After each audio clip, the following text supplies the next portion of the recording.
Welcome students. Today we are going to start a new chapter in economics, that is the state of Indian economy on the eve of independence. Okay, the state of Indian economy on the eve of independence. Let's start with introduction. The British, just a minute. Yes. The British conquest in India started in 1757 with the East India Company winning the Battle of Plassey. Consolidation of the British Empire in India was completed by 1858. From the middle of the 18th century till 1947, India was under British control and dominations. These 200 years of British rule constituted a period of systematic exploitations of Indian economy by the British imperial power.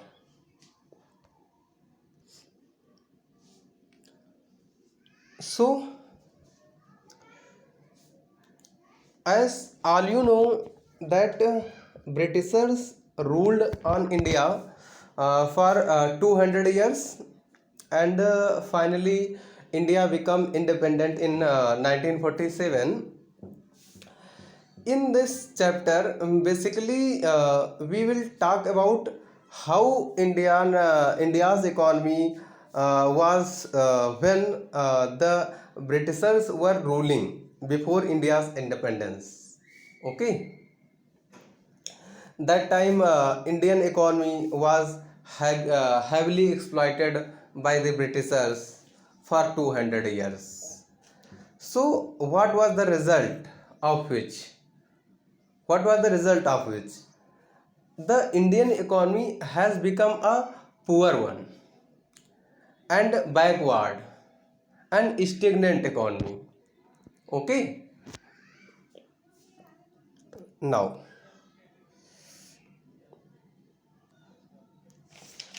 policies of agriculture, industry, and foreign trade during the British rule.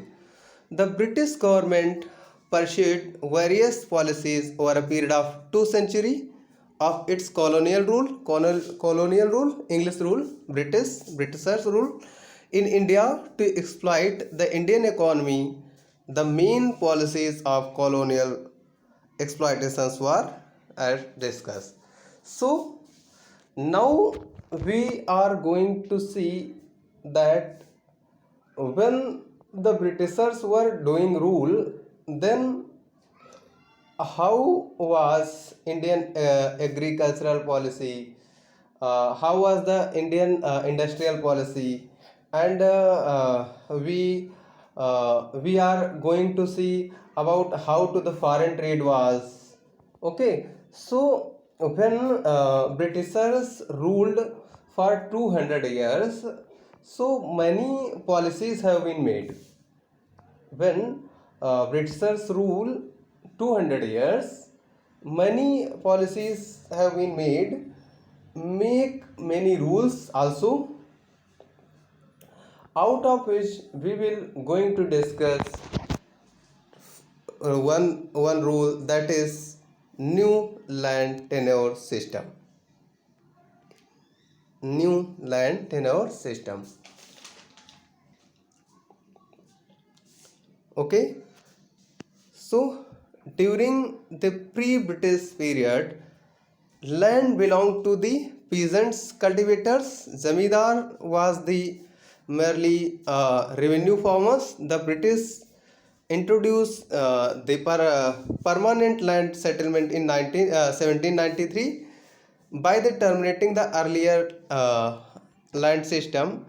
Under the new system, peasants lost their ownership right over a land. Zamindar now were required collect land revenue from farmer and deposit with the government.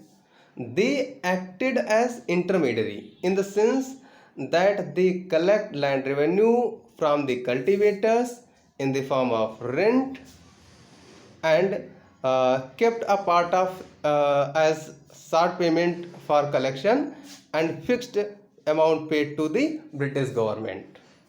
Okay, so what happened in this? It happened that the Jamidar used to collect land revenue from the cultivators or farmers and deposit it to the British government, but they charge some percentage of it. The Jamidars acted as an intermediary between the cultivators and the British government. Okay,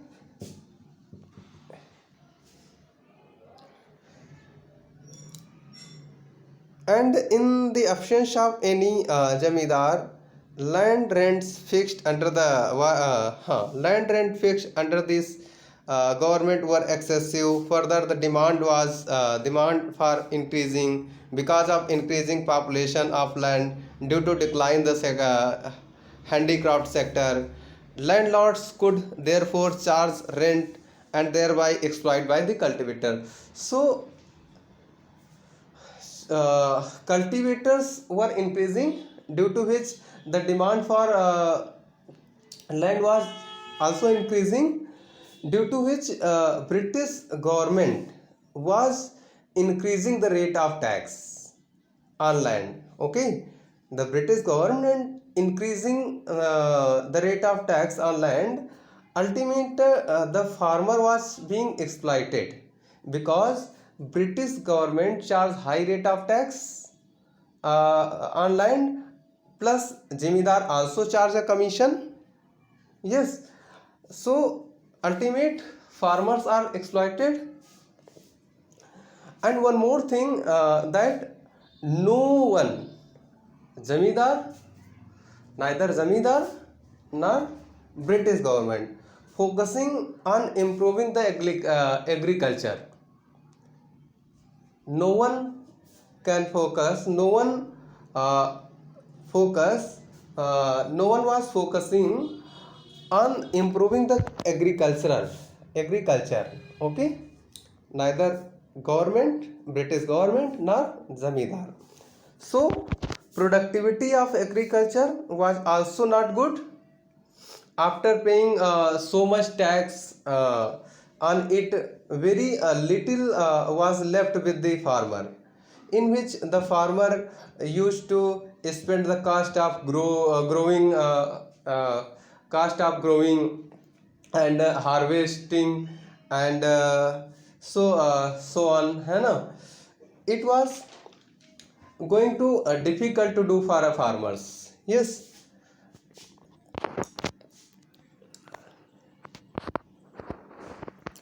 in some parts of country there was another system of land tenure uh, named Rayatwadi system. In this case, the landowner was directly responsible to the government. The government the pay the land revenue. So, Rayatwadi system also used to run in some part of the country. What is the Rayatwari system? It is a system basically in which the jamidar who were paying the role of intermediary were removed.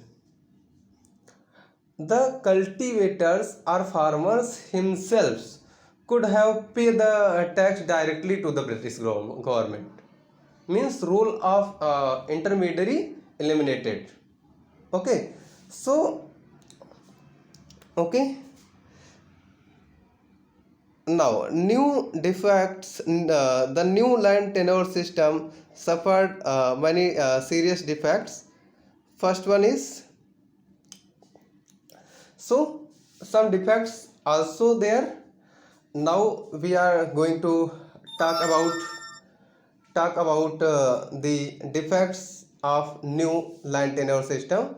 First one is landlord used to charge excess commissions and government charge high rate of tax on land. So due to which farmer was being exploited. Second, in Rayatwari system, in this way, what was the problem? In this Rayatwari system, the government was demanding money at a very high rate, plus demanding money quickly. The farmer not able to manage so quickly, so the farmers not manage quickly paid money to the government, due to which many times the farmer leave the land or sell off their land. So these are the main problems of the new land tenure system. Okay.